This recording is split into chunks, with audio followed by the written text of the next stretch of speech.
मित्रांनो, एक ब्रास म्हणजे किती हा प्रश्न तुमच्यापैकी भरपूर जणांना आतापर्यंत पडला असेल. तर बेसिकली ब्रास हे एक युनिट आहे ज्याचं कन्व्हर्जन आपण स्क्वेअर फूट मध्ये सुद्धा करू शकतो आणि क्युबिक फूट मध्ये सुद्धा करू शकतो. हे असं एक युनिट आहे ज्याचं कन्व्हर्जन आपण 2 युनिट मध्ये करू शकतो. तर एक ब्रास बरोबर 100 स्क्वेअर फूट सुद्धा होते, 100 स्क्वेअर फूट, आणि एक ब्रास बरोबर 100 क्युबिक फूट सुद्धा होते.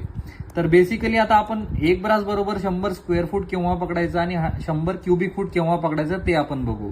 तर जसं की तुम्ही नेहमी बघितलं असेल की जे बांधकाम मिस्त्री असतात किंवा प्लास्टर करणारे मिस्त्री असतात तर ते ब्रास या युनिटचा वापर नेहमी करतात. तुम्हाला क्वांटिटी सांगताना ते सांगतात की इतके ब्रास बांधकाम आहे किंवा इतकं ब्रास प्लास्टर काम आहे.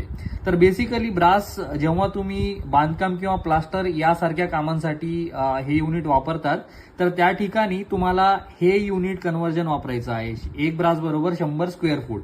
तर जसं की फॉर एक्झाम्पल जर तुमचा जर मिस्त्री किंवा लेबर तुम्हाला सांगत असेल की 10 ब्रास काम आहे तर 10 ब्रास म्हणजे जर तुम्हाला स्क्वेअर फूट मध्ये समजून घ्यायचं असेल तर 10 गुणिले 100, कारण की आपण आत्ताच बघितलं की एक ब्रास बरोबर 100 स्क्वेअर फूट. तर 10 गुणिले 100 हे जे काही येईल 1000 स्क्वेअर फूट. तर हे तुमचं असेल इतका एरिया असेल तुमचा बांधकामाचा. तसंच काही मटेरियल असतात जसं की खडी, सँड. तर हे मटेरियल मोजताना आपण हे युनिट कन्व्हर्जन वापरतो एक ब्रास बरोबर 100 क्युबिक फूट. तर अशा प्रकारे ब्रास या युनिटचे कन्व्हर्जन आपण स्क्वेअर फूट किंवा क्युबिक फूट मध्ये करू शकतो. तर अशाच प्रकारच्या घर बांधकामासंबंधित माहिती आणि टिप्स मिळवण्यासाठी या चॅनलला नक्की फॉलो करा.